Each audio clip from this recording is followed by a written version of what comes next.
Welcome back, everyone, to Senior Care Insights. You know us, we're the channel all about helping you thrive later in life. And we're talking both mind and body, Shrek. Absolutely. Got to have both. Exactly. And speaking of bodies, let's talk about something we all start to notice as we get older. You know that feeling like your legs just aren't as strong as they used to be? Yeah, it's a common thing we hear about. Right. And so often people think, well, that's just part of getting older. But today, we're diving deep into a factor that honestly doesn't get enough attention: the food we eat. Because Mhm. what we fuel our bodies with can have a huge impact on our muscle strength, especially in those legs. It really does. We can't underestimate the role of diet in maintaining our mobility and strength. Exactly. So today, we're going to break down 5 common food categories. And get this, these are things that experts say can actually weaken your legs. It's kind of surprising, some of the culprits. It is. But we're not just pointing fingers, we're also going to give you some great alternative options. Things that'll help you maintain and even rebuild that leg strength. Practical tips to help you stay strong and active. So, ready to get started? Absolutely. Let's dive in. All right, first up on the list, and this one might be lurking in your pantry right now, is processed sugar. Ah, yes, the sweet stuff. And it's often hiding where you'd least expect it. It is. And, it seems so innocent. You start your day with a muffin or some cereal, maybe even a granola bar, thinking it's a healthy choice. But actually, all that sugar can really work against us. It really can. It's kind of like a wolf in sheep's clothing, those sugary breakfast treats. Okay, so let's break it down. What's the problem with starting our day with a big dose of sugar? Well, think of it this way. You eat that sugary treat, and it's like a sugar rush hits your system. Your blood sugar spikes, you get a temporary burst of energy, but then comes the crash. And that leaves you feeling sluggish, tired, weak, and that affects everything, including how strong your legs feel. Right, it's that classic sugar high and then the crash. It makes sense that would make you feel weak. But what about the long-term effects? Is it just about that temporary energy dip, or is there something more going on? There's definitely more. Imagine this. Every time you have a lot of sugar, it's like a little bit of inflammation is happening in your body. And over time, that chronic inflammation can actually start to break down muscle tissue. Wow, so it's like a slow burn, that sugar damage. Exactly. And not only that, but it also messes with your body's ability to absorb important nutrients like magnesium and calcium. Those are key for muscle health, the building blocks your legs need to stay strong. So it's a double whammy. It's causing inflammation and it's blocking the good stuff. Exactly. And to make matters worse, too much sugar can lead to things like stiff joints, poor circulation, and even nerve damage, all of which can directly impact your leg strength and how well you can move. And the scary thing is how sneaky sugar is. It's not just the obvious culprits like candy and desserts, it's in so many things we eat every day. Oh, absolutely. It's Yeah. hiding in plain sight. You'll find it in bread, pasta sauces, salad dressings, yogurt. It's like sugar is everywhere. It really is. So, for people listening who are thinking, okay, I need to cut back on sugar, what are some good swaps they can make? Well, first off, become a label reader. Look for those hidden sugars. They go by all sorts of names. Corn syrup, dextrose, maltodextrin. The higher they are on the ingredient list, the more sugars in that product. Right. Got to be a detective. Absolutely. But Yeah. in terms of swaps, there are some great natural sweeteners out there. Honey, dates, coconut sugar. Those are good options. Just use them in moderation. And for when that sugar craving hits, reach for some dark chocolate. The higher the cocoa percentage, the better a handful of nuts or some plain Greek yogurt with berries. Those all sound pretty good, actually. And those kinds of choices could make a real difference. We saw a study that said seniors with high sugar diets experience muscle decline 22% faster than those who eat less sugar. Yeah, that's a significant difference. Think about what that means, pretty.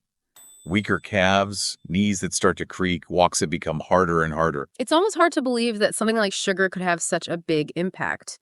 And we even heard a story about a woman named Linda who's 61. She said she saw a real improvement in her leg strength just by cutting out those sugary breakfast foods. It's amazing how much of a difference those seemingly small changes can make, right? It really is.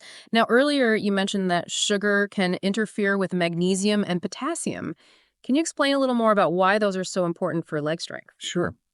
So think of magnesium as a muscle relaxant. It helps your muscles recover after they contract.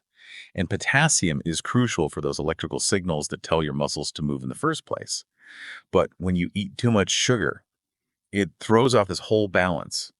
You don't absorb these minerals as well, and that can lead to muscle cramps, fatigue, that heavy feeling in your legs, and that excess glucose from sugar. Well, that can actually irritate your nerves, leading to tingling in your toes or that unsteady feeling when you're standing. So it's really messing with the communication system in your body, that sugar. It is. And then there's the circulation issue. High sugar intake can lead to poor circulation, which means your legs aren't getting the oxygen and nutrients they need. It's like trying to run a marathon with a restricted air supply. You're just not going to perform at your best.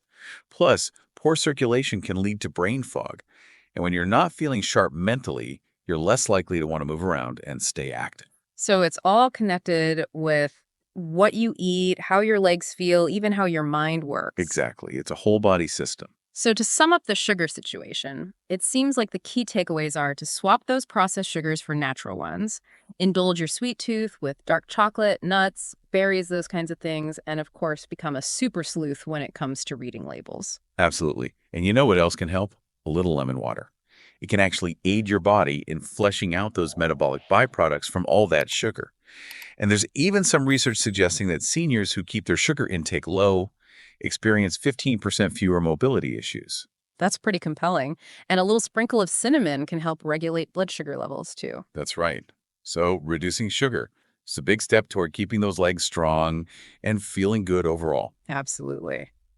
Now let's move on to the second food category we wanted to talk about. And this one might be a bit controversial, but deep fried foods and fast food. Ah, yes.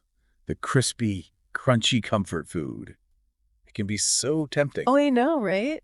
Who doesn't love some fries or some fried chicken every now and then? It's hard to resist sometimes.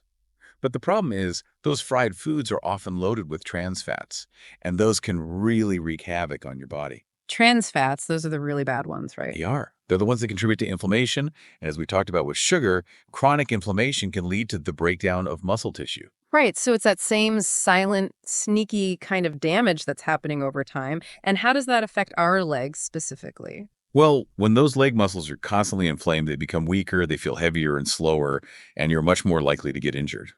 It's like that inflammation is slowly wearing away at your muscles. And what about that feeling you get after eating a big, greasy meal? Like you just feel heavy and sluggish. Yeah, that's partly because fried foods can slow down your circulation. All that fat makes your blood thicker, and it's harder for it to flow freely, so your legs aren't getting the oxygen and nutrients they need as efficiently, which contributes to that feeling of fatigue and sluggishness.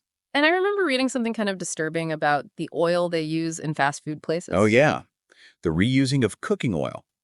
When they heat that oil over and over again, it creates these things called free radicals, which are basically unstable molecules that can damage your cells. Mm. And that damage can lead to weaker muscles, weaker bones, and even faster aging. It's amazing how something that seems so harmless, like cooking oil, can actually be so bad for you. It really is. So for those of us who do enjoy that crispy, crunchy texture, what are some healthier ways to satisfy those cravings? Right, because I'm not giving up my crispy foods. You don't have to. There are some great alternatives. Instead of deep frying, try baking, grilling, or using an air fryer. You can still get that crispy texture without all the unhealthy fats and harmful byproducts. Okay, that makes sense. And what about the types of oil we use? Does that make a difference too? Absolutely. When you're cooking at home, ditch those processed vegetable oils like canola or soybean oil and switch to healthier options like olive oil or avocado oil. Those have heart-healthy fats that can actually protect your joints and improve your overall health. And if you're looking for a salty, crunchy snack, skip the chips and go for things like roasted chickpeas, baked sweet potato fries, or a handful of nuts. Those are way better for you and can still satisfy that craving. Much better choices for your legs and your overall health. And there's some research to back this up. A study from 2023 found that people who ate fried foods every week were 27% more likely to experience stiffness in their joints. So imagine your knees groaning with every step, your calves feeling tight, and your walk turning into a shuffle. Not exactly the picture of healthy aging, right? Not at all. And we even heard from a gentleman named Ray, who's 62. He said he used to eat fried fish all the time, but he switched to baked fish and noticed a huge improvement in his leg strength and energy levels. That's so great to hear. It shows that these changes can really make a difference. And there's another concerning stat about fried food. Apparently, the grease from fast food can slow down your blood flow by 20% for hours after you eat it. Yeah, that's definitely not good for your circulation or your muscle health. And we can't forget about weight gain either. Trans fats are notorious for contributing to weight gain, and Extra weight puts more stress on your joints and muscles, especially in your legs. So it's a triple whammy: inflammation, poor circulation, and weight gain, all from those crispy, delicious fried foods. Pretty much. So it's really worth it to try those healthier cooking methods and make those swaps. Definitely. Now, are there any other tips for avoiding fried foods, especially when you're eating out? Well, don't be afraid to ask your server how the food is prepared. You can always request grilled or baked options.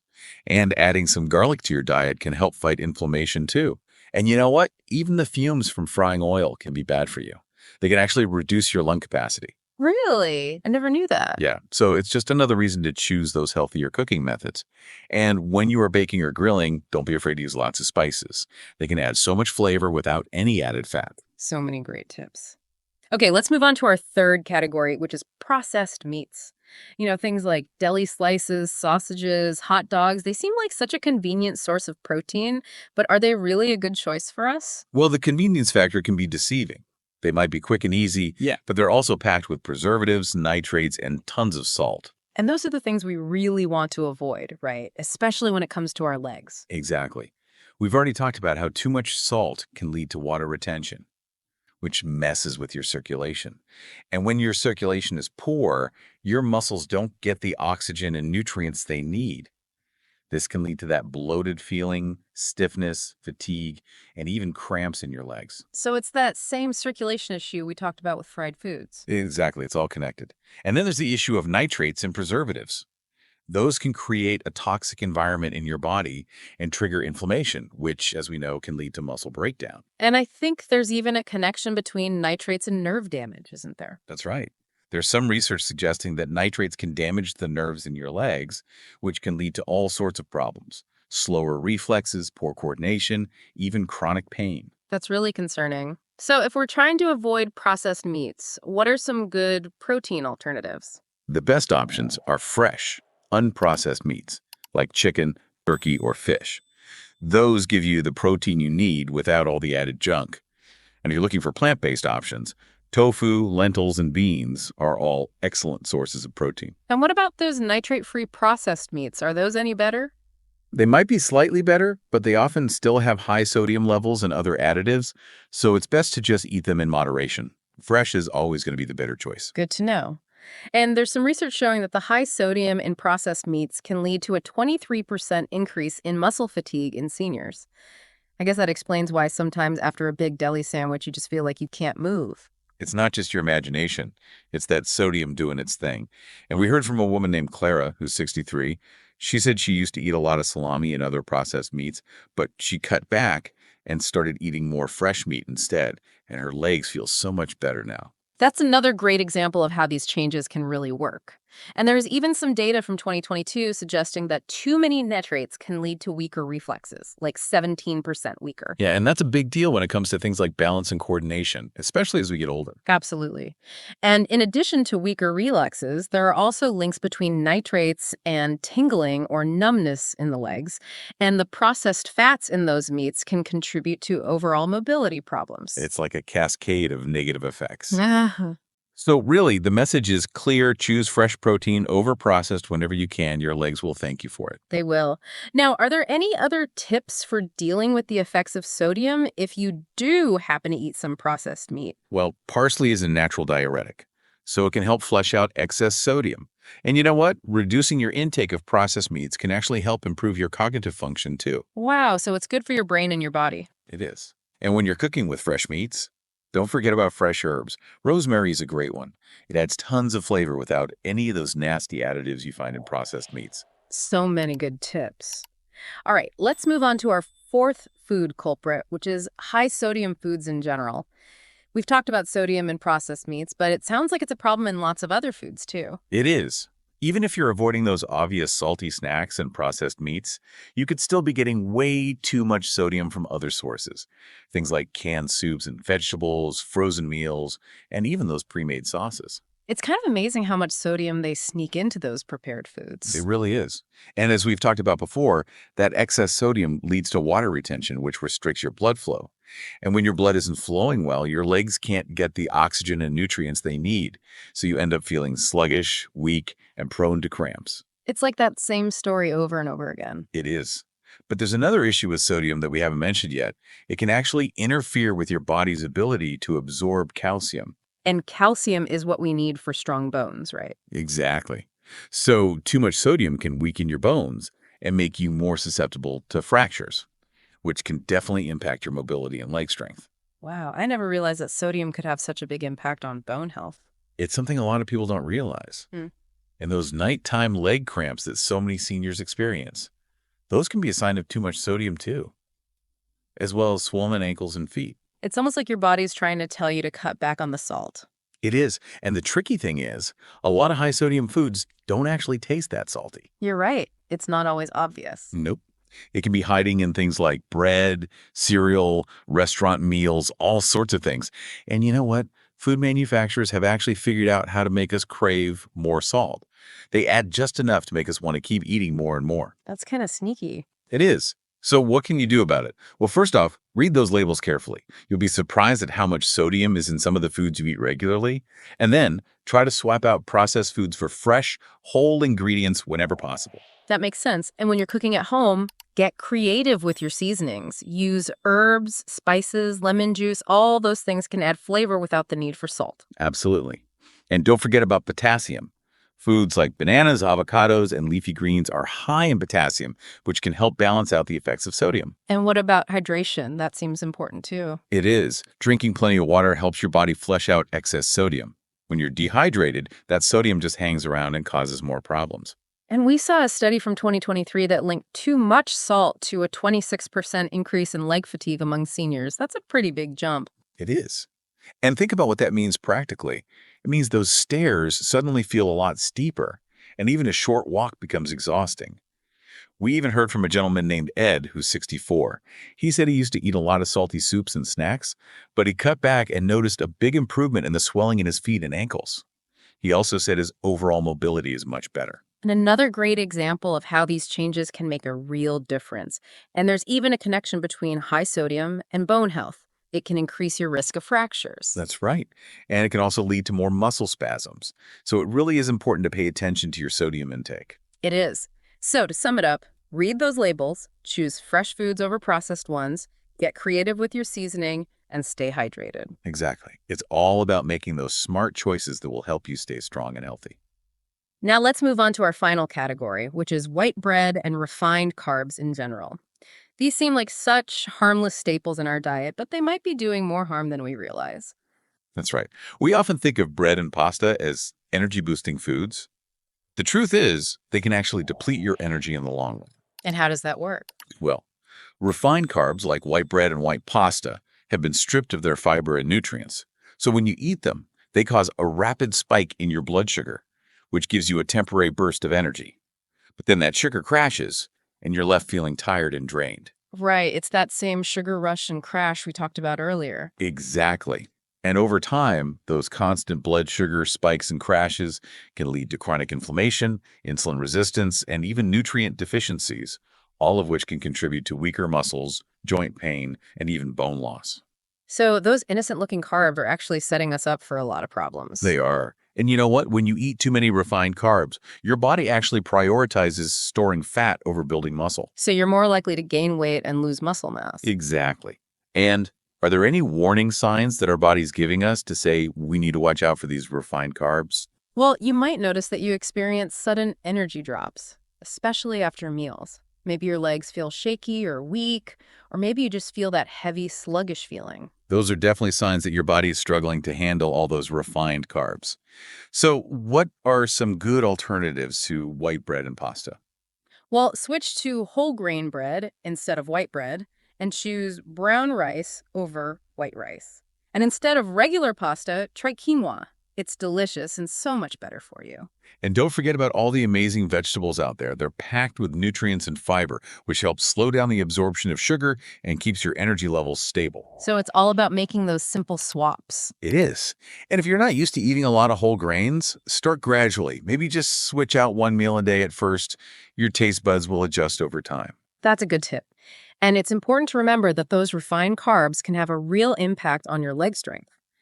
A study from 2023 showed that seniors who ate a lot of refined carbs experienced a 24% faster decline in their energy levels. Imagine your legs feeling shaky and weak, your knees aching, and every step feeling like a chore. Not exactly what we're aiming for. Nope. And there's data from 2022 that suggests those chronic blood sugar spikes from refined carbs can actually lead to more wear and tear on your muscles. And we even heard from a woman named Rose, who's 65. She said she started eating more whole grains and noticed a big improvement in her leg strength. It's amazing how those simple changes can have such a positive impact. It really is. And it's not just about strength. There's also research linking refined carbs to decrease blood flow and even weaker bones. Yeah, it really affects your whole body. So Mhm. choosing whole grains over refined carbs is a smart move for anyone, but it's especially important for seniors who want to maintain their mobility and leg strength. Absolutely. Are there any other tips for minimizing the impact of carbs on our blood sugar? Well, you can try adding chia seeds to your meals. They're high in fiber, which helps slow down the absorption of sugar. And you know what? Reducing your intake of white bread and other refined carbs can actually improve your cognitive function too. That's a nice bonus. It is. And if you like to bake, try experimenting with spelt flour. It's a really nutritious alternative to white flour. So many great tips. And with that, I think we've covered all 5 of our food categories: processed sugar, deep fried and fast foods, processed meats, high sodium foods, and white bread and refined carbs. We have. It's been a lot of information, but hopefully it's been helpful. I hope so too. And I think the main takeaway here is that you don't have to just accept weak legs as part of getting older. Absolutely. You have more control than you think. Exactly. By making some simple changes to your diet, you can really make a difference in how you feel, how strong your legs are, and how well you're able to move around and enjoy life. It's empowering to realize that you can take charge of your health. It really is. So we encourage you to think about the foods you eat regularly and see if there are any swaps you can make. Start small, be consistent, and be patient. You might be surprised at how much of a difference you could make. You really might. Okay. Small changes can lead to big results. Now, if you found this information helpful, we'd love it if you'd give this video a like and share it with anyone you know who might benefit from it. And be sure to let us know in the comments what you thought. Were there any foods on our list that surprised you? Are there any changes you're planning to make? We'd love to hear from you. We love hearing about your experiences and how this information is impacting your lives. And most importantly, if you want to stay up to date on all things senior health and wellness, be sure to subscribe to our channel and hit that notification bell so you don't miss any of our upcoming videos. We've got so much more great content coming your way. We do. We're passionate about helping you live your best life, no matter your age. So let's end on a positive note. By making those smart food choices, you can maintain or even regain your leg strength and continue to live an active, fulfilling life. It's all within your reach. Thanks for joining us for this deep dive into the connection between food and leg strength. We'll see you next time on Senior Care Insights. See you then.